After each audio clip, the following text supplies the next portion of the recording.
Well, hey guys, it is supposed to be a bona fide snow day, so I'm just going to run through this video in case you need help with this assignment, and I can meet with you from 3 to 3:45, I guess, if you need some pointers, but I'm going to leave you this video so that you don't have to do anything but have a great day and work on this assignment.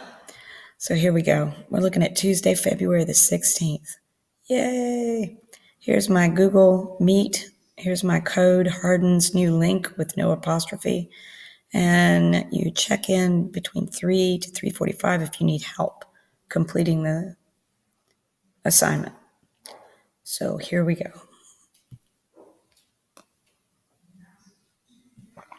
I gave you a bunch of speeches to choose from.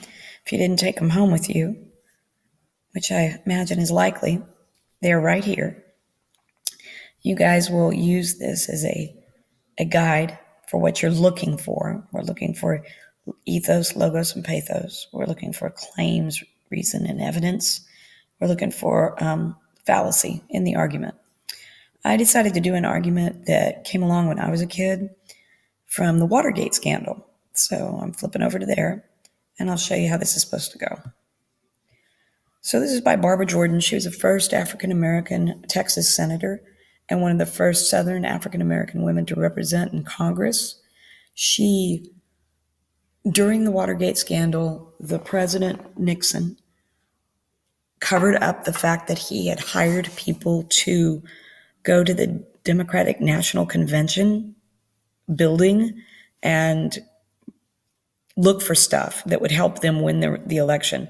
He also through the FBI, wiretapped their phones so he could hear what they were planning, so that nothing would take them by surprise. This was illegal, and there was a huge cover-up, but he got caught. And so now they're deciding, does that deserve impeachment?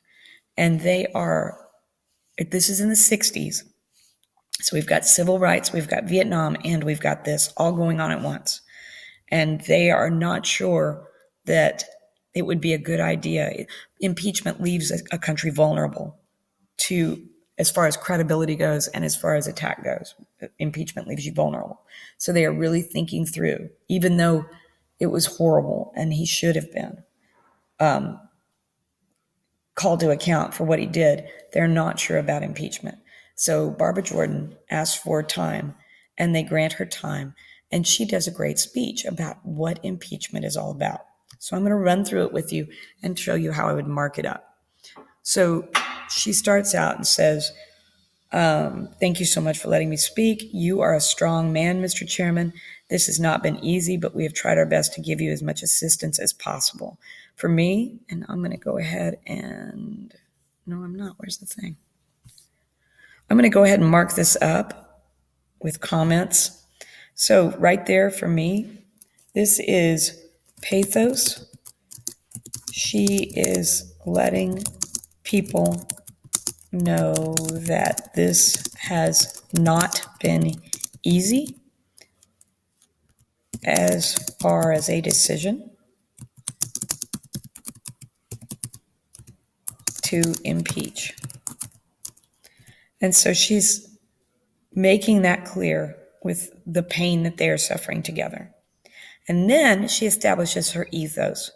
She says, early today, we heard the preamble to the Constitution that says, we the people. And she says, for a long time, I thought I was not included in we the people. And so that's because of the civil rights movement during the 60s.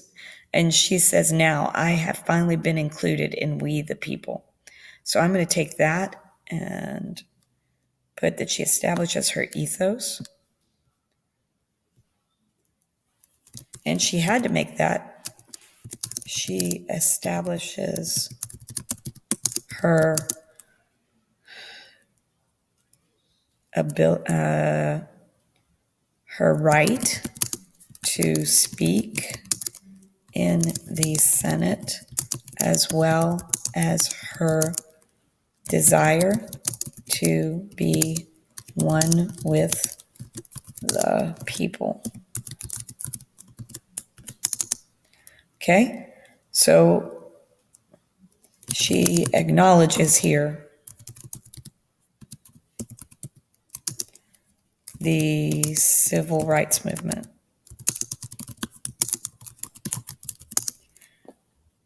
And makes known that she feels that America is now one body, one voice. All right. So she does a brilliant job there of establishing her ethos.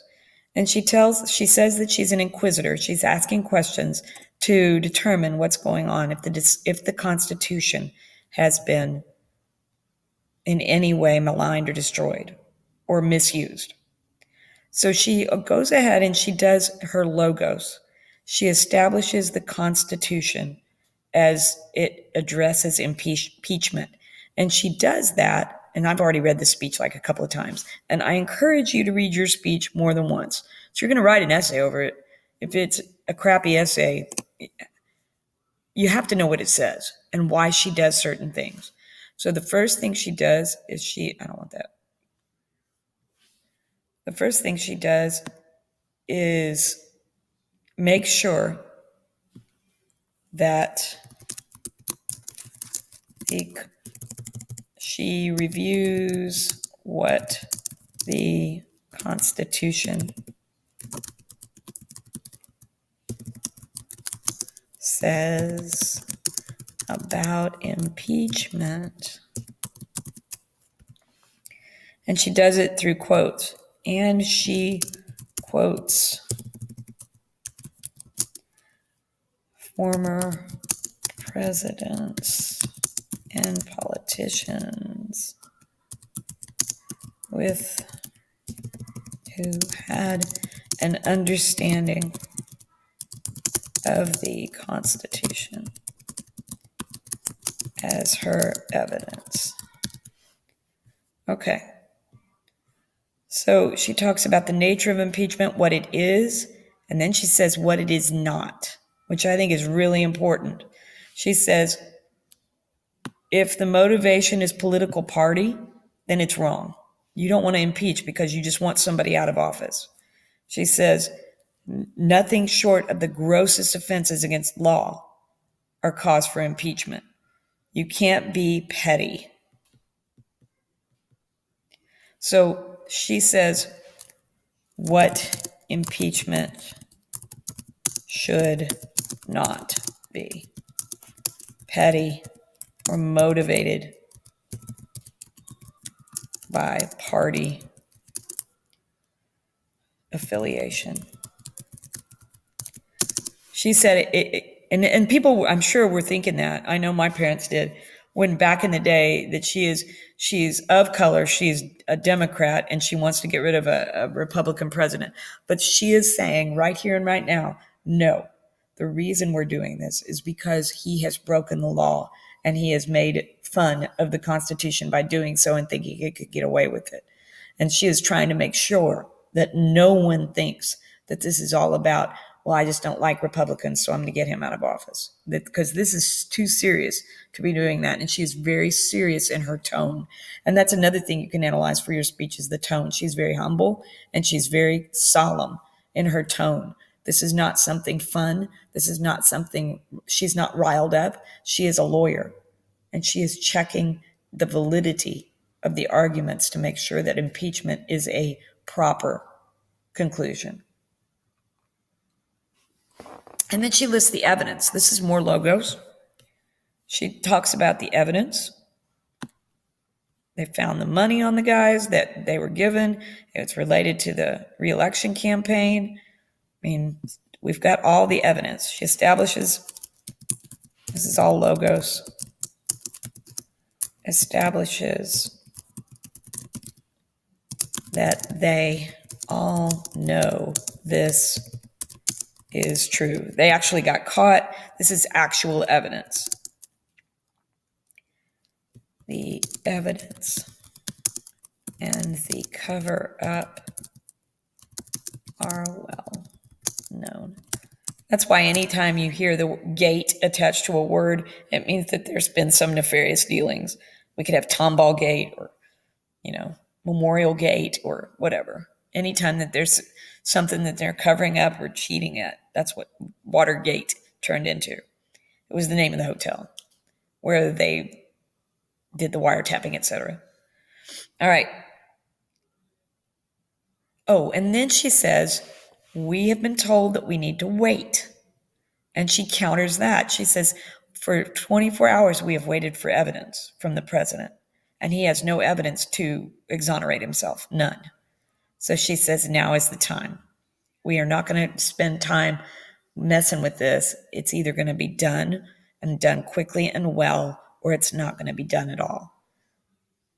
So that's what she does with her. She quotes James Madison. She quotes the Carolina Ratification Convention. She quotes Justice Story from the Supreme Court. She quotes all these people as her evidence that are experts. And then she ends with her claim. Here's her claim. We should now proceed to answer the question: has the president committed offensive plans and directed and acquiesced in a course of conduct which the Constitution will not tolerate? And these words, planned, directed, acquiesced in a course of conduct which the Constitution will not tolerate, are all the words that came from the people that she quoted. We know that. We know the question. We should now forthwith, that means right now, proceed to answer the question. It is reason and not passion which must guide our deliberations, guide our debate, and guide our discussion. She says we have to be calm and determine whether or not impeachment should happen based on the evidence discovered. Period.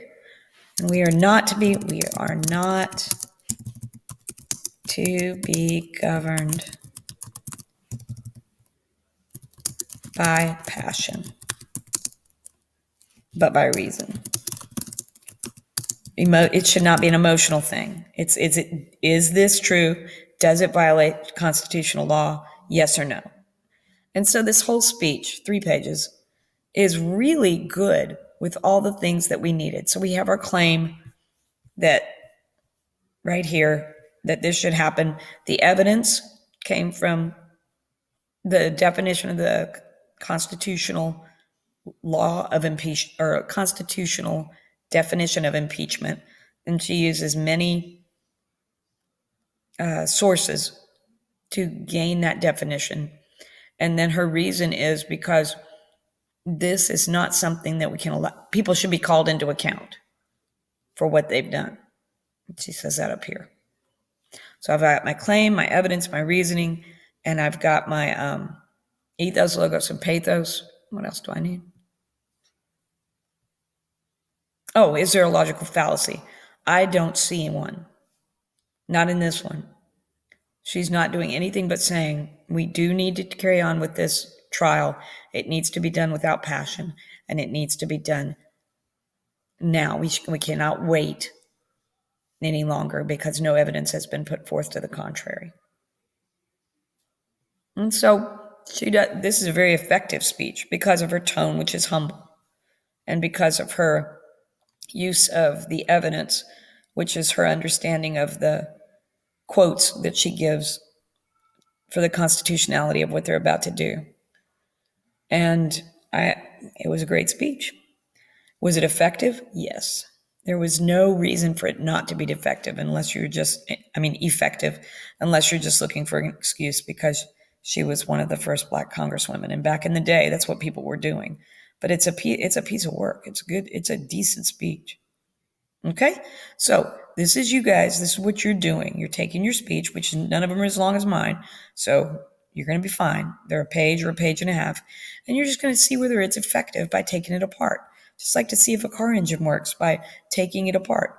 You're going to have to, and you can change parts of it, but to make it better, but you have to determine whether the car engine runs efficiently. And so you're just going to have to take it apart. I have no other metaphor to give you for this except for something that runs well. And if they have only pathos and no logos, then it won't run well. If they have, a fallacy in their argument, it won't run well. So this is what you're doing. If you've decided you picked a speech that's just ridiculous, pick a different one. That's fine. It's okay. Pick a different one. And then take it apart like I did. You can just take it apart with comments if you want, but you have to make a copy before you do it. Okay, make sure you make a copy before you do it. Or you can write those sentences like I did, like I asked you to do. I found ethos when. I found logos when. And you can do it that way. That would probably be easier than what I did. Okay? All right, guys. You can do this. Pretty sure. I'll do a couple of those sentences just in case. I'm just going to say, Jordan established her ethos when she said, right here, I've finally been included in We the People. And sometimes it's just easier to copy and paste, y'all. And that is what I'm going to do. Control C. And Control V. Oh, that's lovely. I hate when this happens. Formatting is so not my friend.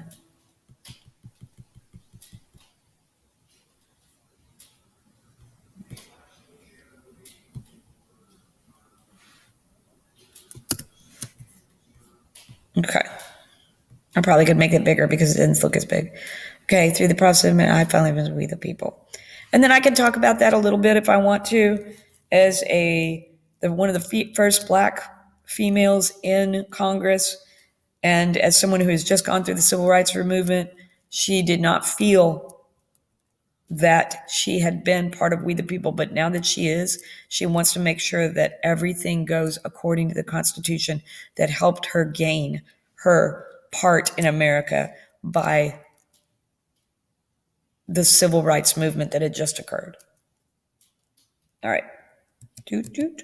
So then I can say, Jordan establishes,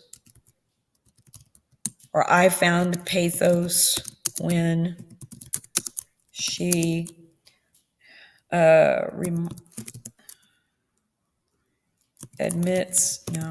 sympathizes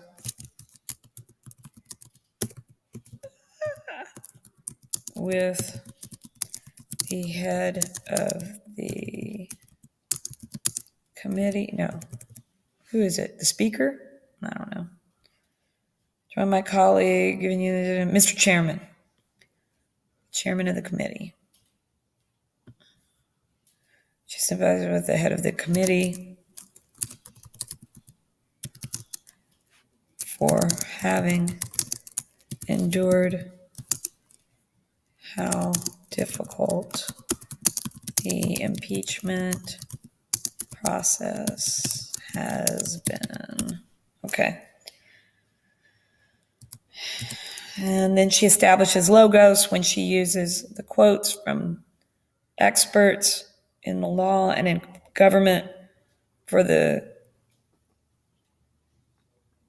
case for impeachment for this particular offense or set of offenses.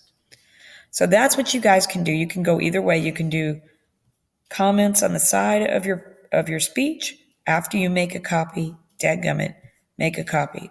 File, make a copy. It's not that hard. Or you can do it this way on a separate piece of paper. Make sure your name's on it when you submit it. Okay? That's all you got to do for Tuesday. Enjoy your snow day. And I will see you guys. Maybe we'll have a snow day Wednesday. I have no idea. But I will see you guys soon. Let me know if you need anything.